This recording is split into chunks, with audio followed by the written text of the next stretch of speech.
Matt LaFleur and the Green Bay Packers and how they've treated Aaron Rodgers, that's a question mark. The Chicago Bears, who they have as their quarterback, is a question mark, obviously.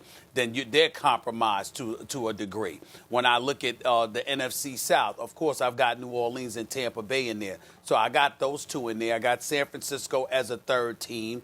You can pick one of the teams from the NFC East, whether it's Philadelphia or Dallas. And I think right now, based on paper and what you see, the Dallas Cowboys are a top 5 Super Bowl contender in the NFC conference with all the moves that they've made. The fact that even though they haven't taken care of Dak Prescott, they still, plastered the exclusive franchise tag on him. So he's not going anywhere, not unless they allow it.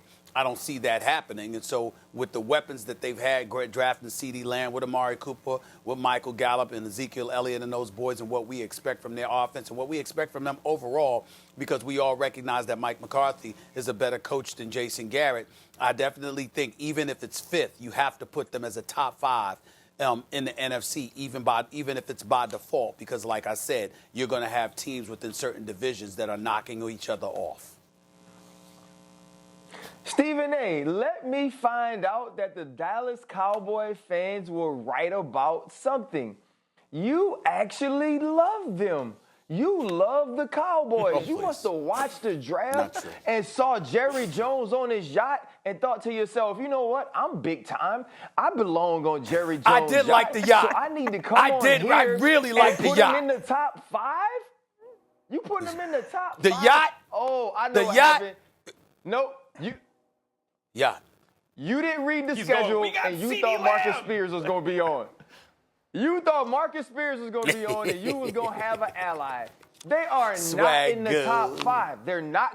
They're not better than the Saints. They're not better than the Tampa Bay Buccaneers. They're not better than the Minnesota Vikings. They're not better than the San Francisco 49ers. So when you look at all of these teams, I don't believe that they're better than the Philadelphia Eagles. The last time we saw the Dallas Cowboys face the Philadelphia Eagles with everything on the line, they couldn't get it done. And that's when the Eagles had Stephen A. Smith at wide receiver, Max Kellerman at the other wide receiver, and Antoine, who runs the show, he was playing running back.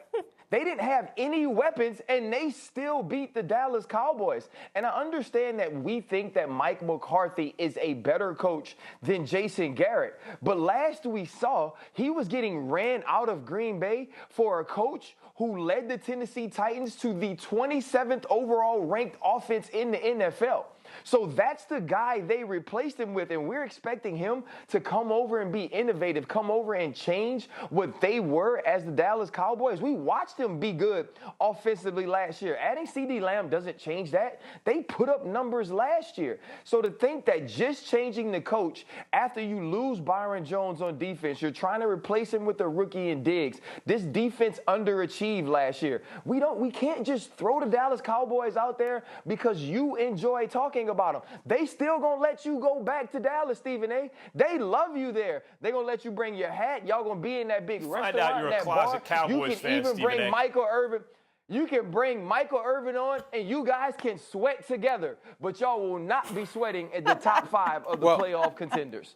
Well, first of all, I like the Dallas Cowboys about as much as I like that sweater that you're wearing, but we'll talk about that another day. Secondly, if I did feel like I wanted to elevate the Dallas Cowboys because of that yacht that Jerry Jones was on during the draft, excuse me, that's a forgivable offense because that yacht was off the chain. You damn right. They deserve to be top 5 off of that alone.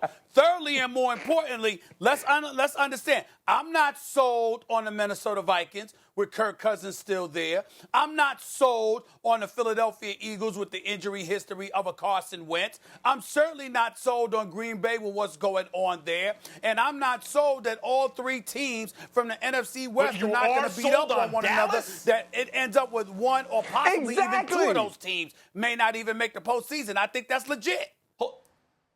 Hold up. You know, when you look at a team like first of all, I like the Saints more for sure. I like the Eagles more. I liked them more last year, and given what's happened in recent history, I think that's fair. I like out west San Francisco more. I think most people agree. I also like Seattle more. And I like the Packers because they still have Aaron Rodgers. But let's look at a team like Minnesota, Stephen A. What's the real difference between Minnesota and Dallas, other than the fact that Minnesota had a much better year than Dallas last year? At quarterback, Dak has something about him that you trust more in the big moment than Kirk Cousins, right? Who's had an especially bad record in the big moment until this last season.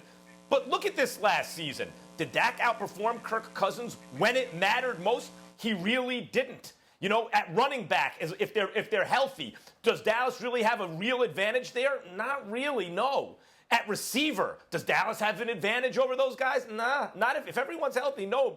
And it's one of the reasons Minnesota was better than Dallas last Diggs year. isn't there anymore. I mean, even a team like Minnesota. But they draft Justin Jefferson at what is it, 23, right after the Eagles take Jalen Reagor. So you think Jefferson? Oh, is that an LSU dude? Is that an LSU dude I'm hearing about? You trying to tell me as a rookie coming in, he's gonna compare to Stephon Diggs? Is that what you're trying to tell me? Is that what you're trying to tell me with a straight face? That he just gonna roll in there as a rookie? He just gonna roll in there and compare to Stephon Diggs? Absolutely. I didn't say he couldn't play. Absolutely. I didn't say he could play. I said he just gonna immediately. They're gonna run the ball first, play action pass, which Kirk Cousins excels at, and Justin Jefferson is the best. I figured out something, Molly. I figured out something. It don't matter whether we talking pro or college. Anything that involves Louisiana, that man right there he gonna have a smile on his face and he gonna blow him up. He gonna blow him up. Jambalaya. I think it's a Louisiana bias going on this show. That's what I think. Thanks for watching ESPN on YouTube. For live streaming sports and premium content, subscribe to ESPN Plus.